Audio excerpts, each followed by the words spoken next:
So I'm not going to talk so eloquently about science as Dr. Shah did just a few moments ago.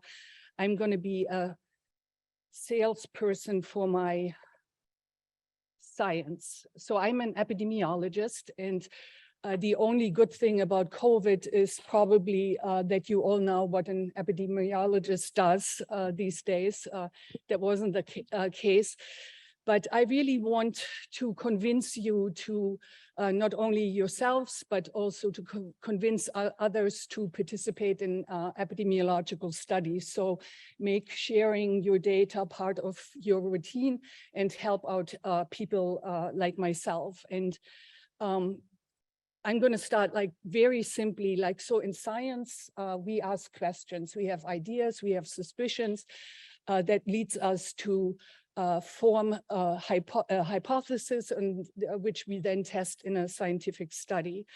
And so in cancer research, we don't go straight to the human models. We start out very simply in so-called in vitro studies, where we expose cells in a petri dish to something that we think might cause cancer or prevent cancer, and see whether or not the cells will grow or shrink. And once we have satisfactory results from these in vitro studies, we go into the mouse model. And my colleagues in the basic sciences kind of have the luxury to be able to inject a precise amount of a carcinogen or a chemopreventive agent into an animal that was bred exactly for that purpose. And so to mice, we can do a lot. We can make them fat or make them overeat. We can get them drunk, or we can make them exercise.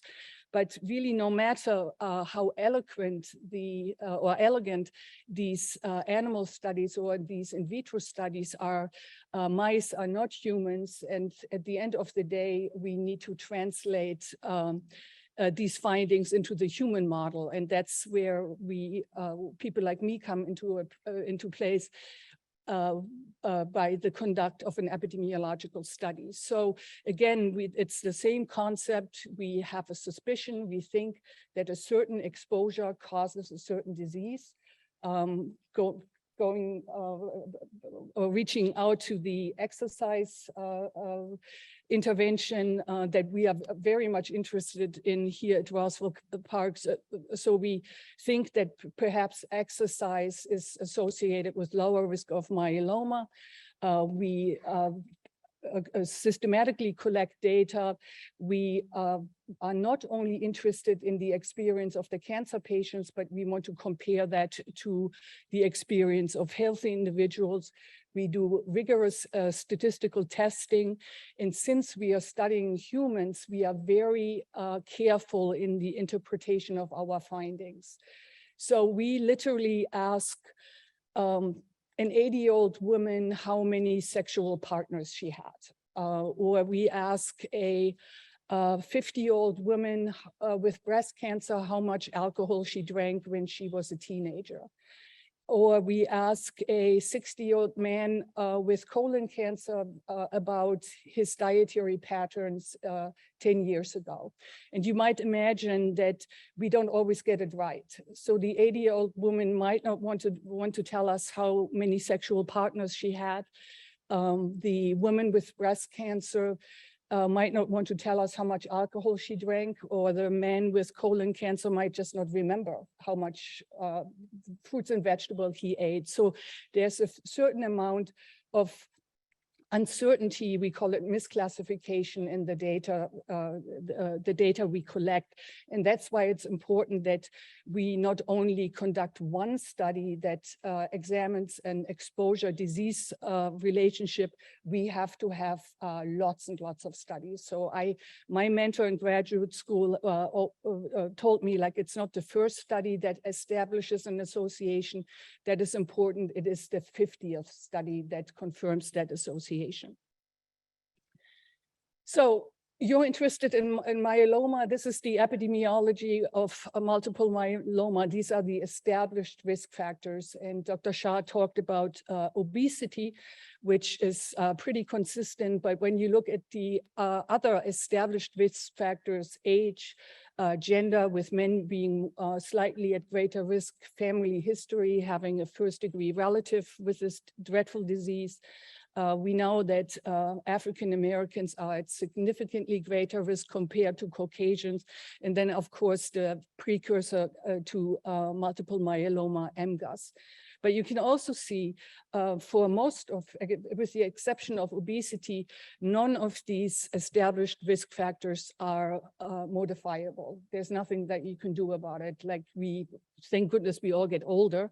We cannot influence our gender and race, and even for MGUS, the risk factors are not well established. There's a suggestion that smoking might be associated with that. But aren't we interested in all of these? Like, what kind of diet could I engage with? Like Dr. Shah very eloquently describe what you can do once you have the disease, but it would be of interest, I'm sure, of you and many of us to see if there are certain dietary patterns that prevent you from developing the disease. Is exercise associated with a reduced risk? Is smoking associated with an increased risk? There's a large body of literature that shows that regular aspirin use is associated with a reduction in many cancers, but it would be interesting to see if that would also apply for multiple myeloma. So the same applies for occupational exposures, environmental exposures. There is a large literature that shows that certain reproductive factors are associated with female cancers, such as breast cancer, ovarian cancer, and endometrial cancers. None of that is known for multiple myeloma. So that doesn't mean that it hasn't been studied, but in epidemiology, it's almost like for each study that shows an association, there might be another study that doesn't show an association. So the literature is quite inconsistent. So why do we know so little about the etiology of multiple myeloma? One reason is because we study people. So this is really kind of these today's random medical news. We might hear that coffee is associated with depression in twins. And you might see, like in the news or in the medical news, where you hear on the Today Show on one day that fiber is associated with a decreased risk of colon cancer. And then 6 months later, you hear on the Today Show that it's not associated with it. And that's because we study people. And it's also a matter that our science is very approachable. So if, a study that shows that aspirin use is associated with a decreased risk of breast cancer, that's very understandable. And if you compare that with, let's say, a study from my colleagues in immunology that shows that upregulation of TGF-beta leads to a downregulation of IL-6. That's not very sexy, right? Like, and not interesting to the public. So that's why many of my colleagues from the basic sciences, they basically think that what we do is not important. But of course it's important because, as I said, at the end of the day, we need to validate and replicate findings from the basic science into the human model. So how do we study risk factors for cancer? We have two major tools. One is a so-called case control study or a retrospective study. And here we start out with enrolling people with cancer and people without cancer that are as comparable as possible to the people with cancer, to the cancer patients.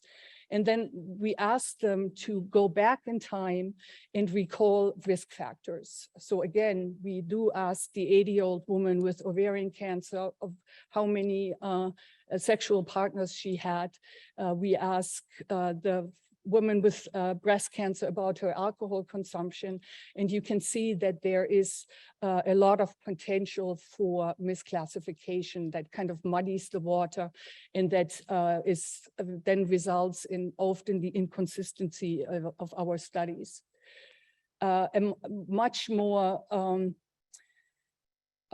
elegant study design are the so-called cohort studies or prospective studies, which are very rare and almost impossible to get funded in a single institutions. I think the cohort studies will only, the new cohort studies will only be conducted by government agencies. So here we start out with tens of thousands of healthy people.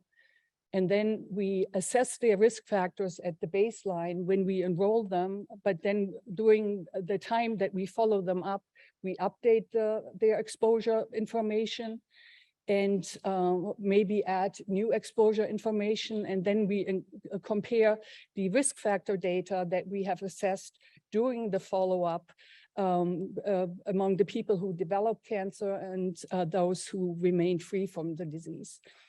So cancer, as you know, it doesn't just pop up. You know, most cancers when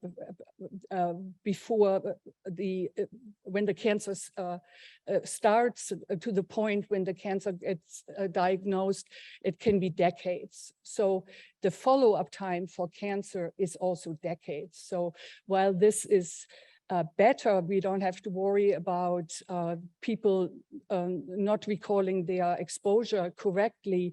It takes a long, long time to complete these studies, and they're also very, very expensive. So most studies in cancer epidemiology are the case control studies because they are very efficient. They can be conducted within 5 years, which is kind of the time period of an NIH grant. That's why all studies that get funded last 5 years. Another reason why we know so little is because it's hard to study rare cancers. And when you look at the incidence of, if you just look at the upper part of this graph, you see for the most common cancer in men is prostate cancer, and annually there are like almost 250,000 new cases, and it's pretty similar for the most common cancer in women, which is breast cancer. And thank goodness myeloma is a rare disease, but when you compare the incidence or the newly diagnosed patients per year, it's much, much lower in multiple myeloma. So that makes it a very challenging tumor to study. So myeloma doesn't make the top 10, and that's a good thing, but from an epidemiological perspective, it's a challenge to have enough people available to participate in our studies. So studying multiple myeloma risk factors is hard, and that's why it's probably a reason why a lot of epidemiologists stay away from it. It's hard to get these studies funded. It's hard to conduct them. So for case control studies, researchers need hundreds of patients and healthy people to participate in case control studies. So if we have a study that's, let's say, shows the association between aspirin use and a reduced risk of multiple myeloma, and it's based on 20 patients and 20 healthy individuals. That is not strong data to make recommendations. But if you see the same association in a study that includes 1,000 patients and 1,000 healthy individuals, that is the data are much, much stronger, and that's really then a motivation for further research. So for a case control study of multiple myeloma, it's impossible to do at a single institution. We could not be doing it here at Russell Park alone. And another issue is that not everyone wants to be part of a study. I have to say that cancer patients are very generous with their time and generally agree to participate if their doctor lets them, and that's sometimes an issue. But the healthy individuals often do not want to participate. And the way we try to enroll healthy individuals is by calling them up. It's called random digit dialing. And so you can imagine like someone, you're like at home, it's cooking dinner, yelling at your kids to finish their homework, and then somebody calls you up, do you want to be part of a health study? And so most of our experience lately, most of the people just hang up on us. Nah, I'm not interested. And but then those who hear like, oh, do you want to be part of a health study? Might be the ones that I kind of call the latte sipping, carrot crunching, Prius driving, really health conscious individuals who have really, really good health habits themselves. And they think, oh, I would just love to be in a health study, you know, because that might reinforce their good health habits. But they might not be comparable to the cancer patients, right? Like who just, you know, so they're just kind of biased to a group that is unusually healthy. And then, as I mentioned, participants might not remember the risk factors correctly, or they might not want to tell us, you know, because they are embarrassed or they think it's none of our business. And that really introduces bias to the findings of our studies. So in cohort studies, and Dr. Shah was mentioning some results from a cohort study, I think it was the EPIC study, the researchers have to wait decades to have enough people who will develop multiple myeloma. So in Dr. Shah's example, there were 65 patients. That is not a lot, and that is not a lot to make sturdy statistical comparisons. So it's a real issue. That's where there's very, very few robust findings for the development of myeloma from cohort studies. So this is why I want you to be part of my studies, because it is, as I said, it is very, very challenging to conduct case control studies of multiple myelomas. I don't even think that 3 institutions would be sufficient. It's probably would be a huge effort, and that's why I'm so in love with HealthTree, and I'm so grateful for the efforts of Jenny and Nathan and many others at HealthTree, because it's an invaluable resource for epidemiologists and other scientists, because the numbers.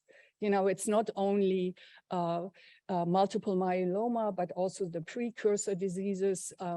Dr. Hillendas and I, we are interested in an exercise intervention among smoldering myeloma patients to see if we can delay the progression to full onset myeloma. And it would be impossible to do it without a resource like HealthTree, where Nathan Sweeney is helping us with identifying the patients. And it's just an incredible resource. And it's probably hugely underutilized by the epidemiological community. So it's very important for grant applications. So if I can put in my grant that I have identified 700 patients with smoldering myeloma, and of those 90% have expressed interest in participating in an exercise intervention, that sells in a grant application, and that really will include the likelihood of my grant getting funded. And funded grants bring results, right? Like, so we can, that helps not only me and my career or the scientific community, but it really also helps your community of myeloma patients. So I'm pitching to you, I'm sure I'm preaching to the choir, because you come here to Rossville Park or participate online. So you are probably already participating in HealthTree, but I would urge you to encourage your friends, like whoever you can encounter to contribute to this extraordinary resource.